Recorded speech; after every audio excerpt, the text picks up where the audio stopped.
It's the all-new Tata Nano with a whole lot of differences. We review the car for you.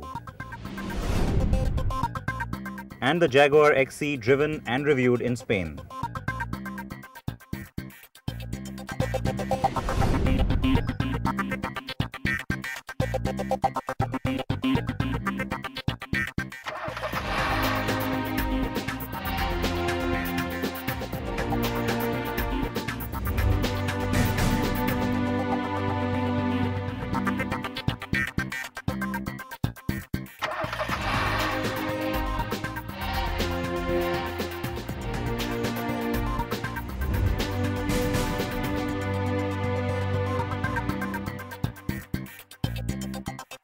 Hi everyone, thanks for being with us on CNB. I'm Siddharth Vinayak Partnkar.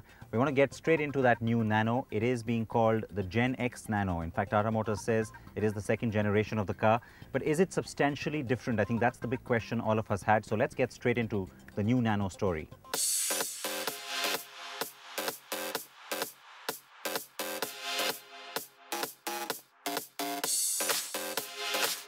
When the Tata Nano first arrived, it brought with it an idea, a message.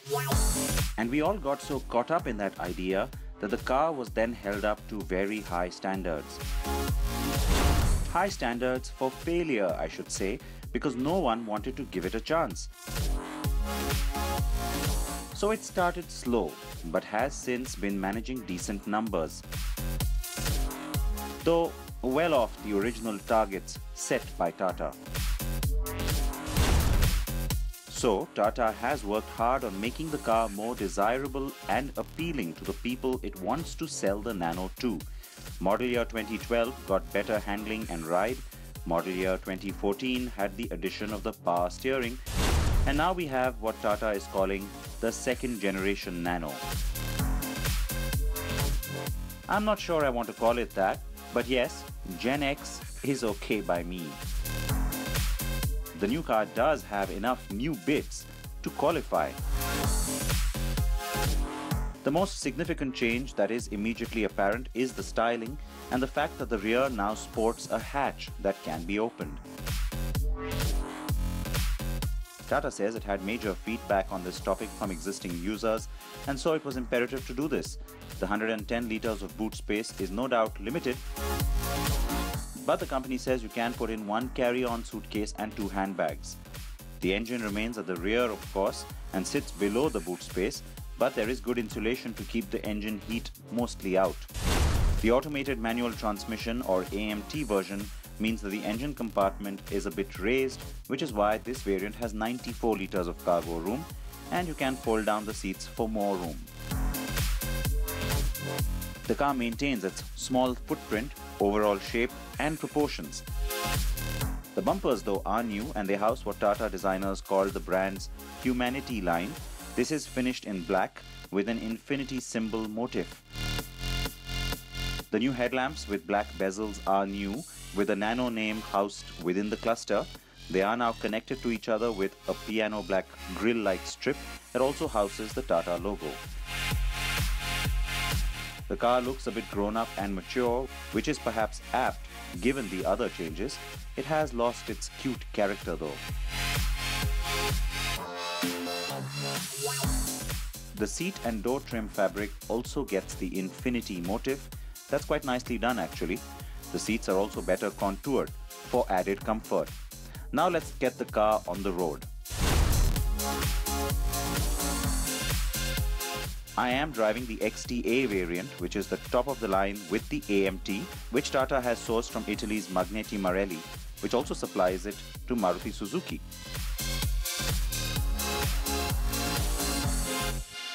The AC on this car is pretty effective, but it's a bit noisy and it gets a little annoying, but it's really quick in how it cools the cabin. Now, the power steering is something that the Nano got a few months ago, and so the twist continues, but it's really the AMT that you all want to know about. How does it perform? Now, as automated manual transmissions go, remember, it takes getting used to. You have to sort of, start to just get accustomed to how those gear changes happen, the kind of little gaps between gear changes. But the part that I found a little annoying is just the downshift, especially from second to first, where there is a bit of a pause and a a little bit of a lag as the car starts to again pick up.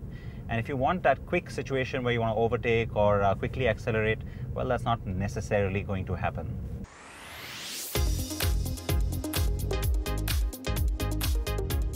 The gear ratios change if you put the car into sport mode, but for the most part, it doesn't necessarily translate into significantly different performance.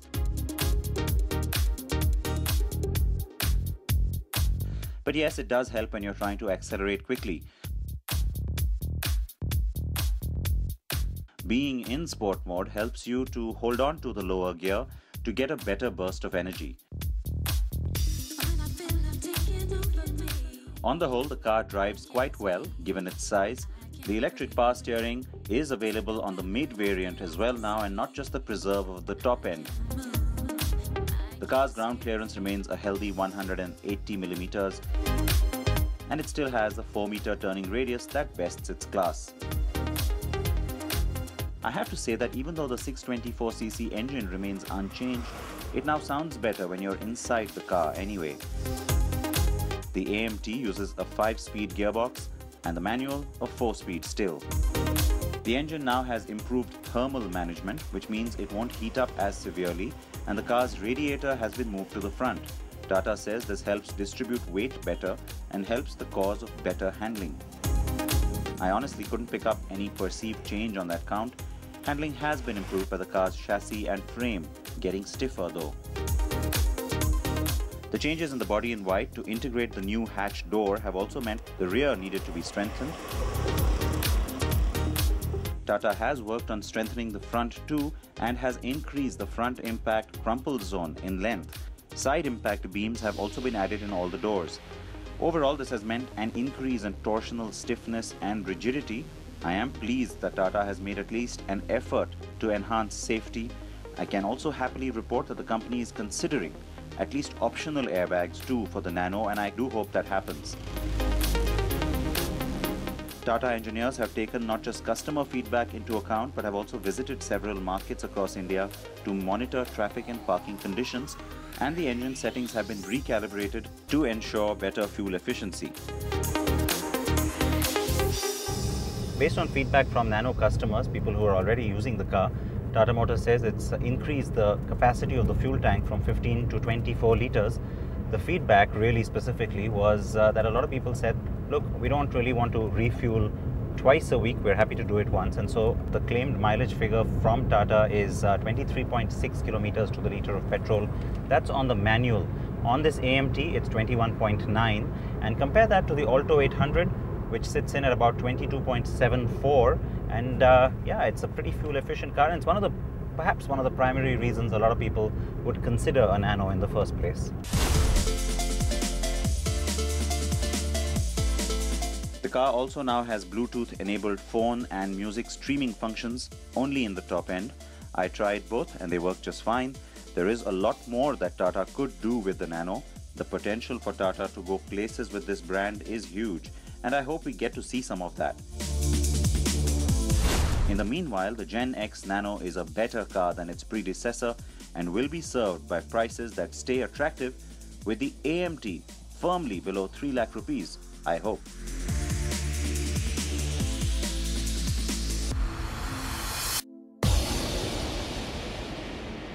Now the Nano still comes in some of the new colors that were offered with the Twist variant, and that includes the nice blue and purple. There are 2 new colors. This is Sangria Red. It is actually really appealing. And then there is a new pink. It's called Persian Rose. Perhaps not one that I'm really keen to look at, but Tata says that there are female buyers for the Nano that it would like to attract with that color. On that note, let's slip into a short break, our sector snapshot as we do that, and we'll see you on the other side with the Jaguar XE.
Welcome back to CNB. Individualization, I think that's the kind of car Tata Motors is trying to play with the new Nano, and you know what, the whole attempt is to make the car a little bit more upmarket. So a little bit of use of color, different kinds of trim, different colors in fact. Here you can see beige and silver accents. There's black, there's also cappuccino as they're calling it. These are of course dependent on the exterior car color as well, and so it's nice that you have all these options. Makes the car a little bit more young and more funky. The other end of the spectrum when it comes to Tata Motors is of course JLR, and the very latest offering is one that we have for you next. It is the XE from Jaguar. It's a make or break product because it takes on the 3 Series, but is it good enough? Bala drove the car in Spain. Here's the review.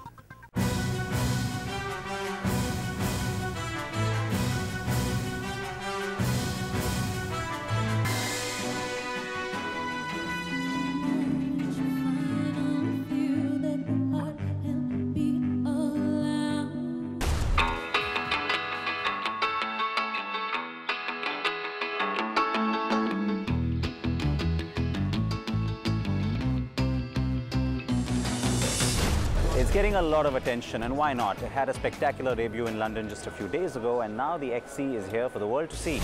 So we all know by now how crucially important the XE model is for Jaguar. With the numerous teaser campaigns, the Big Bang unveil on the banks of the Thames River, and the number of appearances it's already done at global motor shows. But the crucial question on everyone's minds is the driving dynamics of the XE. So let's not waste any more time. Let me just stop talking and start driving this baby Jag.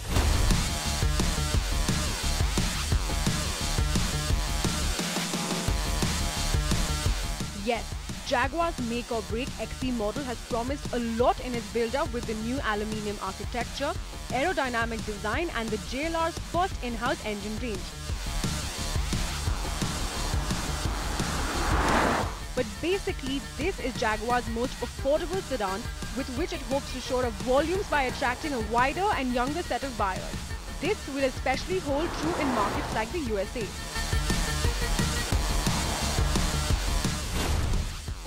The BMW 3 Series is considered the segment leader in the driving dynamic department,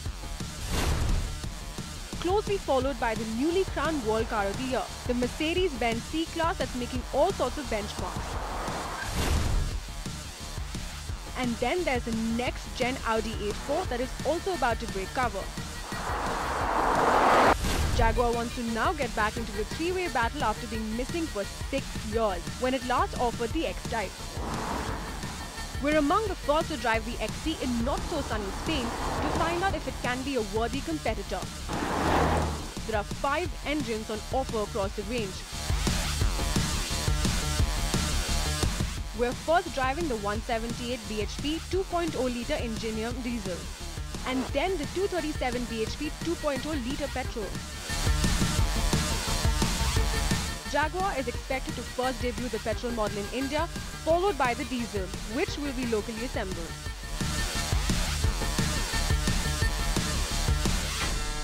Now the first driving impression you get once you start driving the new diesel engine is how smooth and refined the engine feels.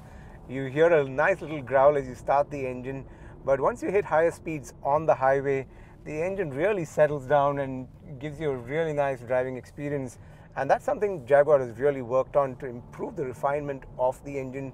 And also the NVH levels inside the cabin are fairly impressive. But you go past 4,000 RPM, you do hear some engine grumbling, but nothing too intrusive, and makes for an overall very pleasant driving experience.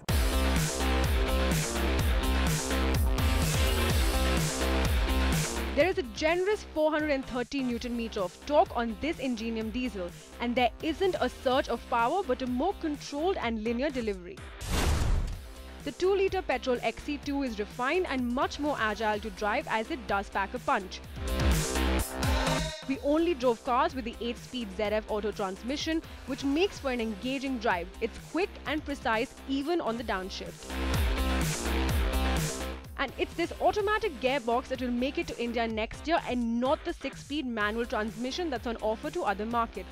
Jaguar has been quite vocal about the XE having all the characteristics of being a driver's car, especially with the new lightweight aluminium chassis that's as stiff as it can get. And with a high-end double wishbone front suspension with an integral link rear suspension, the car feels quite balanced. Buyers have to choose one of the 3 suspension setups, from passive comfort or sport, and also at an additional cost, an adaptive suspension which adjusts the ride depending on the terrain. India will likely get the XE with passive comfort suspension setup better suited to our roads.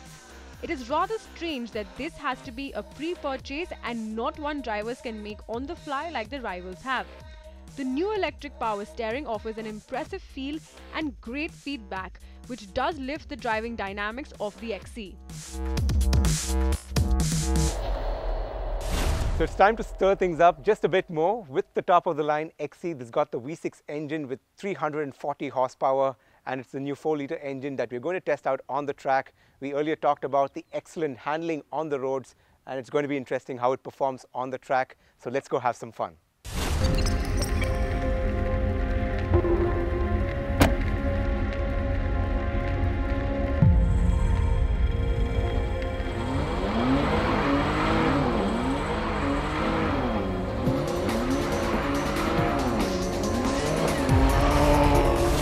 It was no coincidence that Jaguar did bring us here to the Navarra circuit in northern Spain to drive the F-Type convertible as well. With similar engines to that monster, the XE didn't disappoint and behaved quite admirably on the track. The impressive handling we saw on regular roads earlier only gets better on the track. The car has ample torque and is available right when you want it. The good news? This top-of-the-line XE S Petrol is likely to be the first variant off the block in India when the XE makes its Desi debut. On pure driving dynamics, the Jaguar XE excels, but falls slightly short of the BMW 3 Series. Now, earlier we talked about how the XE has all the characteristics of being a driver's car, but back home in India, you will find a lot of buyers sitting here in the rear seat. Of course, the ride quality continues to be good right in the back seat as well. You've got nice, big, comfortable seats as well.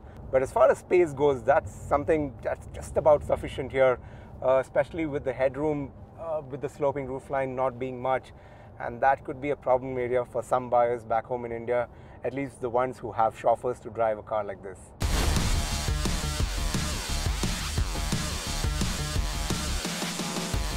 Space or lack of much of it might be the chink in the armor of the XE, but Jaguar hopes to soon offer a long wheelbase version of the XE, especially for markets like China and India.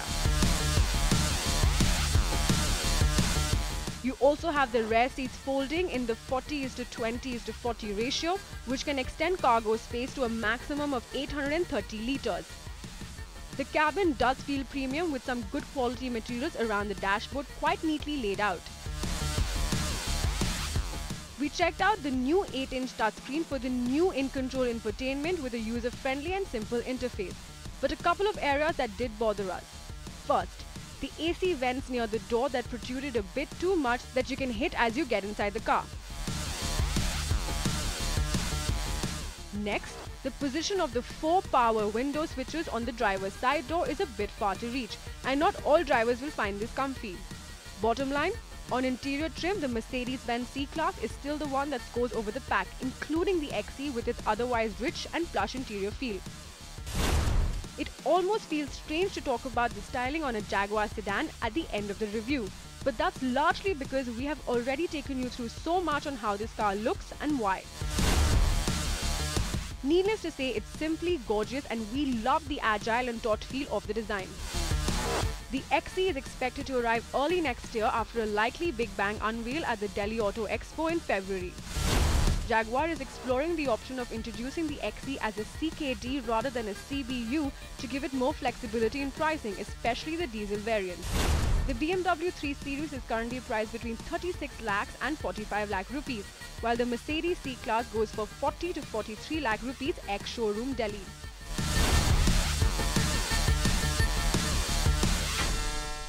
The new Jaguar XE should be in India perhaps around the end of the year or at the start of 2016. Now that's pretty much all we have time for you. We've got you two ends of the spectrum with the Nano at one end and the Jaguar XE at the other. Please react to the program. Tell us what you'd like to see on it as well. Keep your feedback coming and please wear your seatbelts. Please wear your helmets. I'll see you next week.